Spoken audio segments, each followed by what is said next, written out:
Indian literature कौन पढ़ता है यार, इतनी ज्यादा बोरिंग होती है।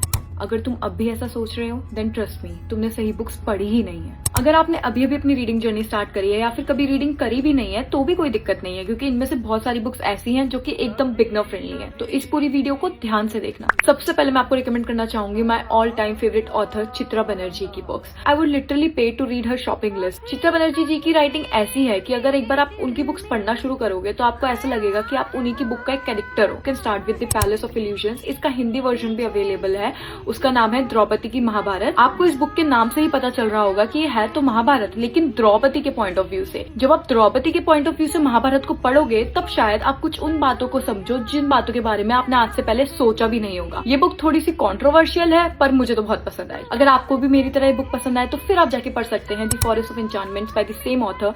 ये है तो रामायण लेकिन सीता के पॉइंट ऑफ व्यू से। Insane right. जो मैं तीसरी बुक रिकमेंड करने जा रही हूँ वो भी इन्हीं ऑथर ने लिखी है, इट्स इंडिपेंडेंस।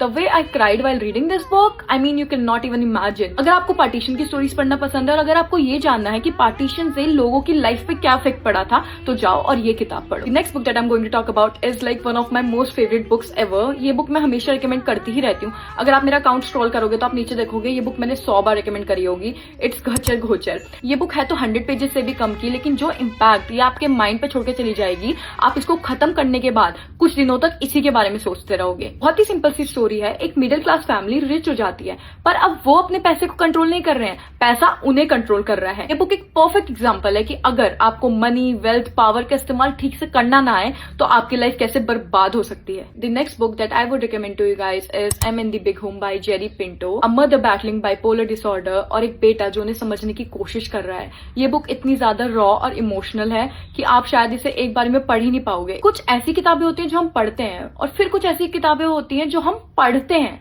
तो ये शायद दूसरी कैटेगरी में गिनूंगी मैं, क्योंकि इस बुक को पढ़ने में मुझे बहुत ज्यादा टाइम लगा था और इसे खत्म करने के बाद कुछ महीनों तक मैं इस बुक के बारे में सोचती रही थी। तो अगर आपको लाइट रीड चाहिए तो ये तो बिल्कुल मत पढ़ना प्लीज। अगर आपने बचपन में ये बुक नहीं पढ़ी है तो अभी पढ़ लो, क्योंकि मुझे लगता है कि रस्किन बॉन्ड की बुक्स हम सभी को एक ना एक बार लाइफ में जरूर पढ़नी चाहिए। The blue umbrella is a very short story. अगर आपने कभी कोई बुक पढ़ी भी नहीं है आप इसको आराम से पढ़ लोगे। एक बहुत ही प्यारी स्टोरी है, set in the hills, a very quick read. I mean you can easily finish it in one sitting. अगर आपने इनमें से कोई बुक पढ़ी है या फिर आप कोई बुक पढ़ना चाहते हैं, also do let me know your favorite books by Indian authors in the comment section below. That's it for this video. Bye.